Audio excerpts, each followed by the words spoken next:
Welcome back to Cyber Learnings, your go-to channel for all things in tech. Today, we will guide you how to send WhatsApp message without saving number. Have you ever received a number on your phone that you need to connect with via WhatsApp, but you haven't saved the contact? No worries! In today's quick tutorial, we'll guide you through sending a WhatsApp message without saving the number. Let's get started.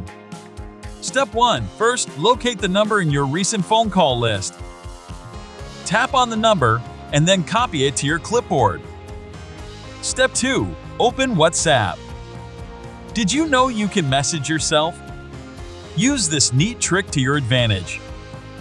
Send yourself a message to note down your own number, then open the chat.